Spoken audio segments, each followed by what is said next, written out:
This morning I want to think with you about this, again, this further idea about radical. What does it mean to be a radical friend in the world, and especially in this time that we're in? And so I'm going to read a couple of texts real quick just to kind of help us get there, to think about it. First, these are all familiar to you, but they seem to resonate with me as I was thinking about what this whole idea of radical friendship means. So this first one comes from the Gospel of Matthew. Actually, these next two come from the Gospel of Matthew. This is chapter 5, the Beatitudes. We're familiar with the Beatitudes. I'm reading from the Message. You're blessed when you care. At the moment of being careful, you find yourselves cared for. That's the way that Eugene Peterson puts it in the Message. I love that. You're blessed when you care. Because at the moment of being careful, you find yourselves being cared for. You're blessed when you get inside your world, your mind and your heart are put right, because then you can see God outside of yourself. You're blessed when you can show people how to cooperate instead of compete or fight. That's when you discover who you really are, your place in God's family. And then this comes a little later on. Jesus, of course, this is that Sermon on the Mount, that famous discourse, as the Gospel of Matthew puts it, when the crowds have gathered, so many crowds have gathered around him, so many people, that he goes to a mountainside, does the Beatitudes, and then he also shares this. You have heard it put this way in the past: love your friends, but hate your enemies. I'm challenging that. I'm telling you to love your enemies. Let them bring out the best in you, not the worst. When someone gives you a hard time, respond with your deepest sense of connection with all that is sacred, for then you are working out of your truest selves, your God-created selves. This is what God does. The sun rises and sets. The rain falls upon the good and the bad alike. If all you do is love the lovable, then do you expect joy and peace? Do you expect deep joy and peace if that's all you're going to do? Anybody can do that. If you simply say hello to those who greet you, do you expect the world to change? Any run-of-the-mill sinner can do that. In a word, all I'm saying is, and I love how he says this, in a word, all I'm saying is grow up. You're kingdom subjects. Now live like it. Live out your own divine connection, your own deep acceptance. I think he actually shouldn't have said grow up. I think he should have said, what I'm saying is don't be a jerk. Or there's better words I could probably come up with. But live instead like you're a part of the kingdom. What would that even look like? So then we have this epistle written long after Jesus, probably in the 2nd century, somewhere early 2nd century. The Epistle of John, the first one, chapter 4, God is love. You know this one. Again, how Eugene Peterson writes it in the Message. We take up permanent residence in a life of love. We live in God and God lives in us. God is love. This way, love has the run of the house. Becomes at home and mature in us so that we're free of any fear. Our standing in the world is identical with Christ. There's no room in love for fear. Perfected love banishes fear. Since fear is crippling, a fearful life is not one yet fully formed in love. And so, beloved, love one another. Okay, so I'm going to share this story. I wrote it in my blog post. I'm guessing a lot of you read, or my e-blast. I'm guessing a lot of you read it. Maybe some of you didn't online. I'm going to go ahead and share it real quickly because there's a theme to it, right, that I want to share and I want to hold on to throughout what I'm talking about this morning. A woman calls up her friend. She says, Ann, I heard you got a new apartment. Ann says, I do. It's great. I love it. I just moved in. Why don't you come visit me? So she says, I'd love to visit. I'll come tomorrow morning. Give me some directions. So Ann says, great. I live on 1486 86th Street. I guess it's down in New York, maybe. You'll take this train, get off at 86th Street. You'll see a big apartment complex. It's entitled, you'll see on the side, number 1486. Just outside, you'll see a double door. So with your right elbow, press down the handle from the door and push the door. And you'll be inside what's called the vestibule. Now, there will be a list of bells there. I'm at apartment 4B. With your left elbow, press 4B. It'll ring upstairs. As soon as I hear the ring, I'll buzz you in. When you hear the buzz, you can use your right elbow to press on the inside of the door and push it open, then go straight ahead to the elevator. And then, with your elbow, press the up button. As soon as the elevator opens, come on in. With your right elbow, you can press the 4th floor button. The door will open then go straight to my apartment, 4B. You can ring the doorbell with your right elbow, or maybe just give it a couple of kicks with your foot. I'll be waiting inside. and I'll come to the door when I hear you. Her friend interrupts, a little frustrated. She says, Ann, what's with these? What kind of directions are these? What's with all the left elbow, right elbow, kicking the door? Ann says, well, you're not coming empty-handed, are you?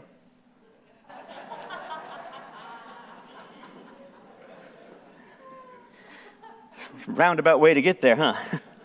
We simply don't go into our day empty-handed, do we? I mean, we don't go into our moments empty-handed, much less into our car or to our workplace or into our office or even into our family gatherings. We never go anywhere empty-handed, in essence, do we?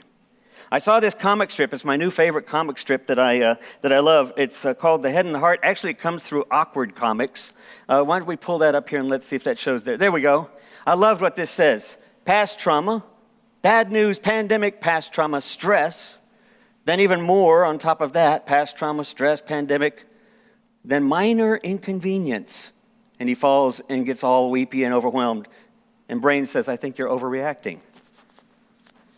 I love this because it seems like this is something we can all identify with. It feels like, in some ways, we're not even aware of how much stress we're feeling. True? Does that not occur to you sometimes to just think back and go, man, I've lived through a lot this last 2 years.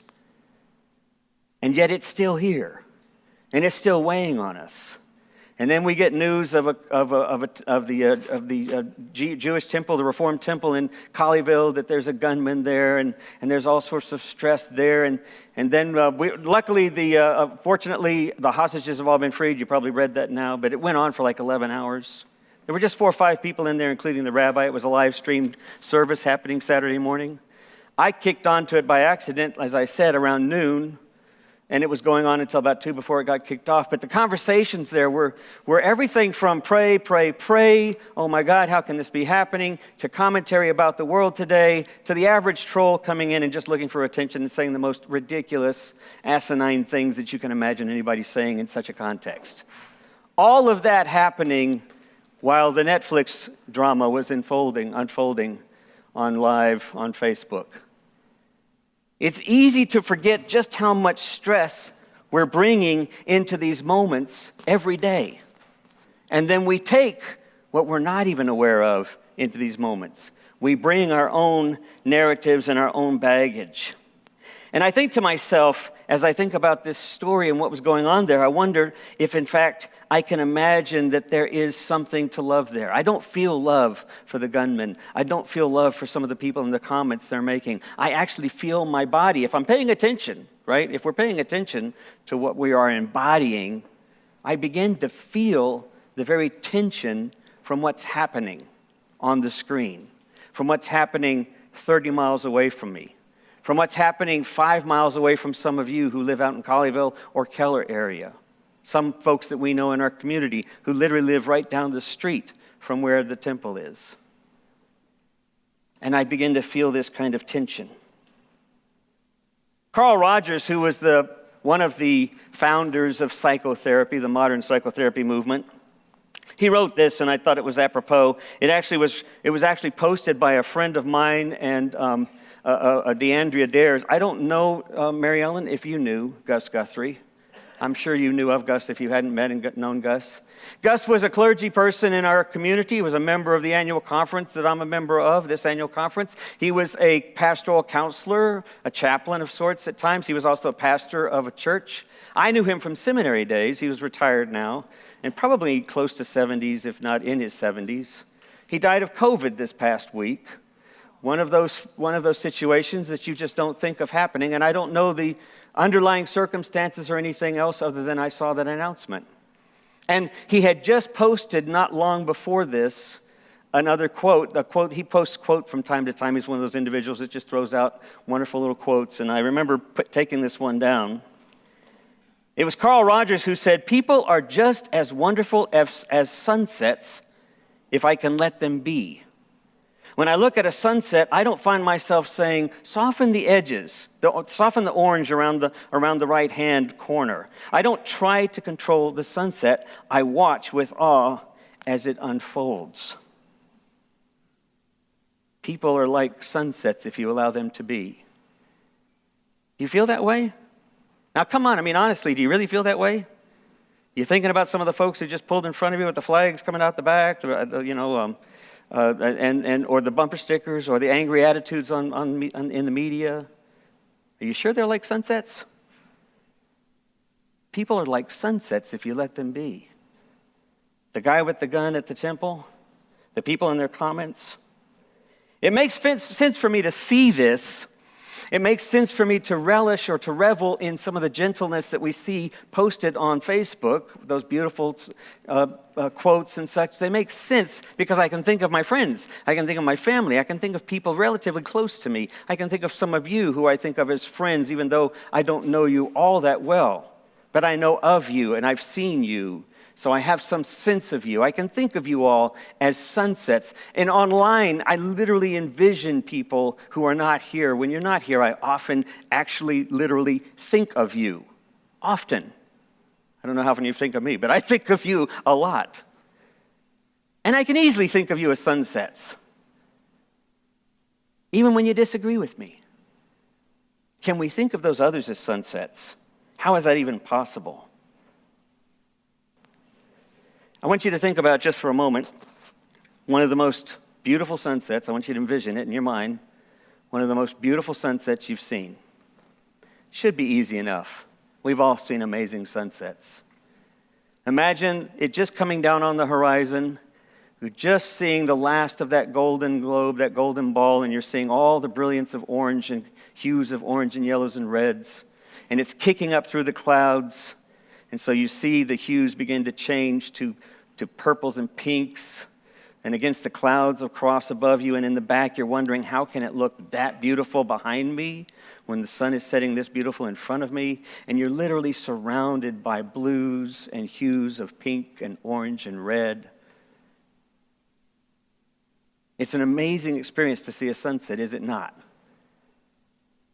Can you really imagine looking at someone else that way? It's hard to do. It is hard to do that sometimes, and that is what I think we are often called to be about when we are invited to be our truest selves as human beings, literally to look at that wash of beauty and possibility and diversity that we see even in the most difficult situations in people. Now, Carl Rogers was best known for his technique, which was person-centered therapy. Now, Todd can correct me here. Feel free to correct me Todd's our local residential psychologist here. And so you feel free to correct me. But I remember when I did my pastoral care training, because that's what I thought I would end up doing counseling, I remember Rogerian therapy as kind of the central technique that we used. It was person-centered. But the reason why it was person-centered was because Carl Rogers, one of his primary principles was this idea of unconditional positive regard. He regarded the person he was looking at with unconditional positive regard. That they had the potential to become whole and to connect with their environment in ways that were healing and in ways that projected healing. He believed in that, otherwise he felt he could not engage in the therapeutic process. Everyone had a basic sense of deep worth. This is the way Jesus put it. You've heard it said, love your neighbors, but I say to you, instead of hating your enemies and loving just your neighbors, I'm telling you to love your enemies and let them bring out the best in you. You see what's happening then? The challenge of doing what is hard to do, the gift of doing what is hard to do, is what it does for you, is what it opens up for us. Because when we can begin to love our neighbors, when we can begin to see the sunset in our enemies, when we can begin to see even our enemies from that perspective, from that possibility of what we're not seeing, but that there is beauty there, that there is potential there, that there is unconditional love there. When we begin to see that, do you see how it opens you up? Do you see how it changes you? Because you can't change them. You cannot change another person. I can't do it. I've tried. I think Linda's watching. I'm not talking about her, though. I'm talking about just anybody I work with. I've tried sometimes so hard to change people's attitudes. And I've realized that I can't change them. The only reason why I stand here in front of you and speak is because the more vulnerable I am and the more authentic and honest I am, I hope it helps me. I don't know if it helps you. I hope it does, but I don't know. I can't change you. But if I can start seeing the potential in the sunset and the unconditional love and the God-connectedness in all of you and in everyone else I encounter, then maybe it can start to open me up to a deeper sense of healing and connection in my world. I think that's why Jesus says when he's telling the Beatitudes, blessed are those who engage in non-zero-sum ways of relating to the world. He doesn't use those words. But that's what he's saying. Blessed are those who see other ways than competition, who see ways of cooperation, who see ways of collaboration, who see ways of empathy to bring about peace, because they literally will find it. They will be a part of it. So the change is not the other. The change is ourselves. But what happens when we change ourselves that way, authentically, deeply, openly? If you move out of your comfort zones, can we see the next one? Is it the next one coming up here, the next slide? Let's go to, let's see the Amanda's quote here. I love this quote. Come, look up with kindness yet, for even solace can be sourced from sorrow. We remember not just for the sake of yesterday, but to take on tomorrow. I shared this in my e-blast. It was in her collection of books, her newest collection of poetry entitled, Call Us What We Carry, which I think is a beautiful title for a book, right? It's a beautiful phrase for our lives. Call us what we carry, what we bring into all of our moments. But I wanted to look at this next one, if it is there. Oh, it's not there. Go ahead. You can come back to the other one in a minute. Keep going. Love your neighbor. There it is. Yep. I love this one. I can't read it here. I'm going to have to try this. What are you doing? I'm stretching out your comfort zone. I'm not comfortable with that, says the brain. The heart says this is exactly the point. So by pushing the boundaries of comfort, says the brain, we actually make the comfort come larger in the future.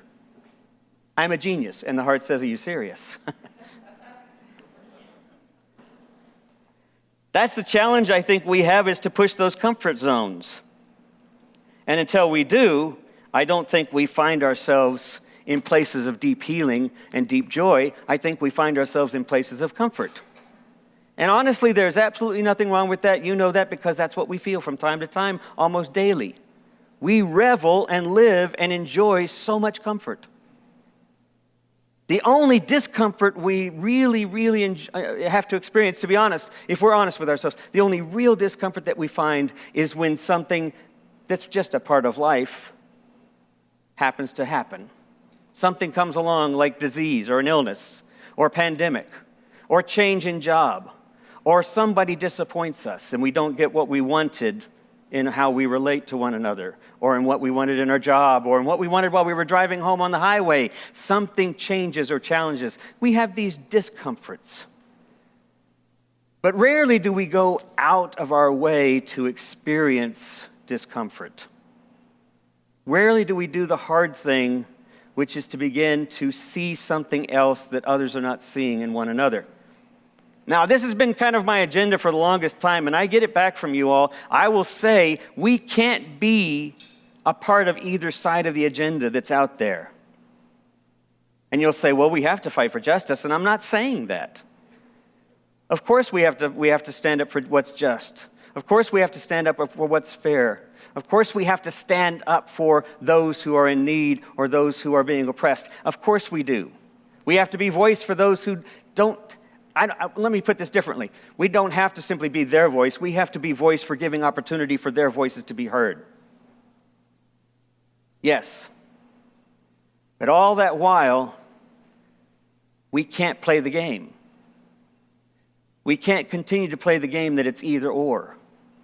We have to begin to see all the sunsets out there. We have to begin to see all the unconditioned love, all the divinity that's out there in others. We have to begin to see it. And the only way sometimes we can see it, because it's not our natural place, it's not our conditioned response, the only way we begin to see it is when we stop to take notice of it. When we stop to take notice of what we react to. So I talked about this last week. And I want to share this little story that Parker Palmer says that illustrates what I'm trying to say here. Parker Palmer says this little rabbinical story. He says, a rabbi was approached and asked from some of his students, why does the Torah tell us to place the holy words upon our hearts? Why doesn't it tell us to place the holy words in our hearts? And the rabbi says, it's because our hearts are closed. We can't place them within our hearts. We think we can place them within our hearts, but we can't really because our hearts are naturally closed. We are naturally closed to what's uncomfortable, closed to what's threatening, closed to what's uncertain. It's our natural place. So the rabbi says we can't place that within our heart. Our hearts are closed. All we can do is place them on top. In other words, all we can do is carry that around with us so that when our hearts actually do break open, we are ready to receive what love has to offer. And we can begin to fall into it ourselves. Loss and change, illness, these heartbreaks come all the time. But what about actually facing our fears? Palmer says in his book, much of what Thich Nhat Hanh says in his book, No Mud, No Lotus. He says the flower cannot bloom without the mud it must evolve in. So Palmer asks, what can we do with our suffering? What might we do with our anxiety and fear? The overwhelming stuff we experience these days, and the answer to this is critical, he said, because violence, and this is important, violence, I mean, you can see this all over right now. Violence is what happens when we don't know what to do with our fear. Did you catch that? Just look around. Violence is what happens when we don't know what to do with our fear. And what does Jesus say in his teachings? Build paths towards peace. Face the fears. The path towards peace goes straight through it. Not around it, not the other direction. It's by facing the things that make us uncomfortable. Call us what we carry. Loving others requires that we do what is hard to do. So I want to finish with this last little story. I take this magazine called Parabola Magazine. I don't know if any of you all take that. It's an interesting magazine of cultural myth and sociology and stuff. It's been a fun to read. It looks at all different cultures, all different religions, and tries to find a common human thread in all of its analysis. So the articles can be really interesting. They can also be pretty strange and way out there. But I love the truths that surface from all of it. So a psychiatrist was interviewing a guy by the name of Joseph Rael. Some of you might have known Joseph Rael. You read in some of his books. His Native American name is Beautiful Painted Arrow.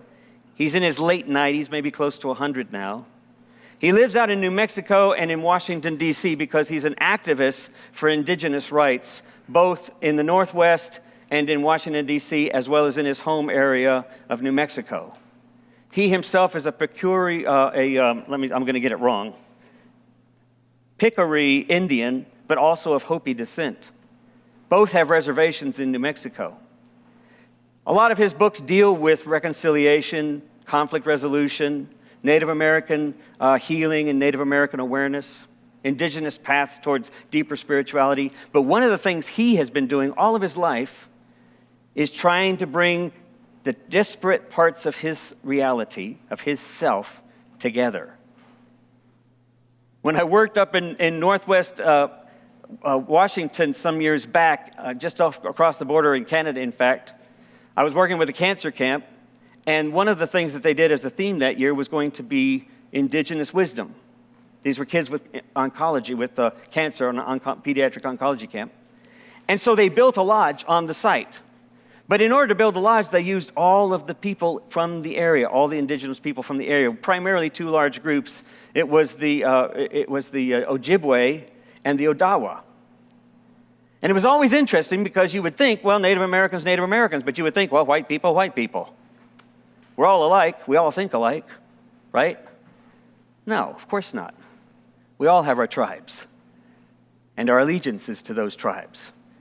And sure enough, the Odawa community would show up and they would complain about the Ojibways. The Ojibwe community would show up and they had their complaints about the Odawa. And that went on throughout the whole week. until literally one of the kids started noticing it and confronted it himself, like the emperor's clothes, the emperor's naked, literally confronted them one day as they were building, and they were in their own sides, and says, I don't understand why you people can't get along. It's hard enough for us to get along. Can you get along? Maybe we can do better, I mean, he was a young teen, but I was amazed that he had the audacity to address it there.